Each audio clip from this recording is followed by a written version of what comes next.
The next time you are settled into a window seat, look out along the wing at the great engine slung beneath it.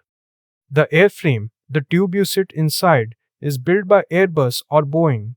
But that engine is a separate marvel entirely, made by a different and far more secretive club of companies.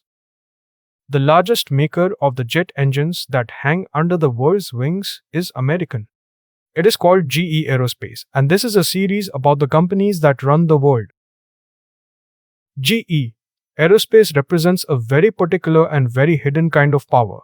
It does not build the aircraft itself. It builds the engines, and few objects made by human hands are as fiendishly difficult to build as a modern jet engine. It sits at a choke point, tucked beneath the wing, one that most passengers never think about at all. To grasp how hard this is, consider what the engine actually does. It burns air far hotter than the melting point of the very metal it is made from, spins its blades tens of thousands of times a minute, and does this reliably for decades without failing. Only a tiny handful of companies on Earth have ever mastered it. GE's masterstroke was a joint venture called CFM International, formed with Francis Safran. Between them, CFM's engines power an enormous share of the world's single-aisle jets, the workhorse airliners that make up most of the flights in the sky. It is one of the most successful partnerships in all of industry. For the larger wide-body jets that cross oceans, GE contends with a very short list of rivals, chiefly Britain's Rolls-Royce and America's Pratt & Whitney. Just 3 or 4 companies, in truth, build nearly every large jet engine that flies. It is one of the most exclusive clubs in the world. But the real genius of the business is not the engine at all. Engines are often sold, cheap, close to cost, almost as a loss. The true fortune is made afterwards, over decades, on the spare parts and the servicing that every engine must have. This is the razor and the blades, on a colossal scale. An engine stays in service for 30 years or more, and every hour it flies, it must be inspected, maintained, and repaired, with the maker's own parts. That stream of guaranteed, high-margin revenue utterly dwarfs the price of the engine itself. The sheer scale of the installed base is staggering. Tens of thousands of aircraft fly behind GE and CFM engines, which means a very large share of all the takeoffs on the planet happen on the strength of its machines. Each one is a customer for life. And that installed base is the moat. The technology, the years of certification, the spotless safety record, and the vast fleet of engines already in service and needing care, together form a fortress that is decades deep. No newcomer can simply appear and compete. The lock-in is almost total. Once an airline's fleet flies on your engines, it is tied to your parts and your service centers for the entire working life of those engines.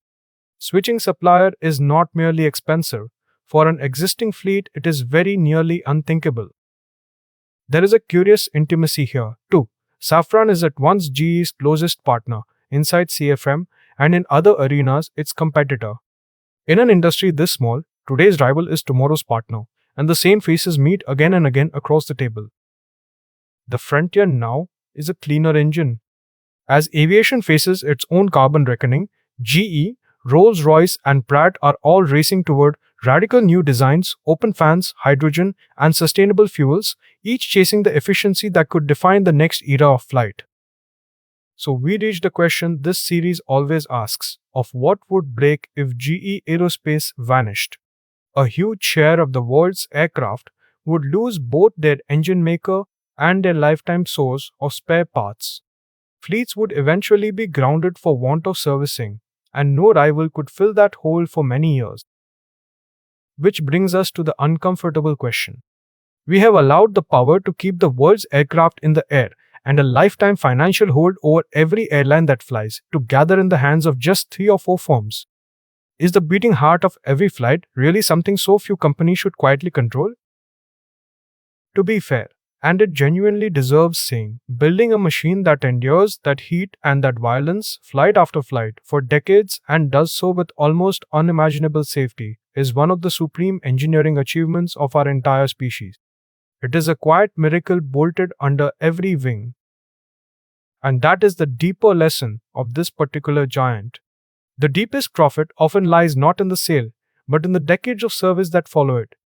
Own the thing that must be maintained forever, and be one of the few who can make the impossible part, and you hold an annuity that almost nothing can break. So the next time you fly, glance out at the engine on the wing and know that only a tiny handful of companies on earth are able to build it. And know that the real fortune was never the engine at all, but the lifetime of care that it will always, without fail, require.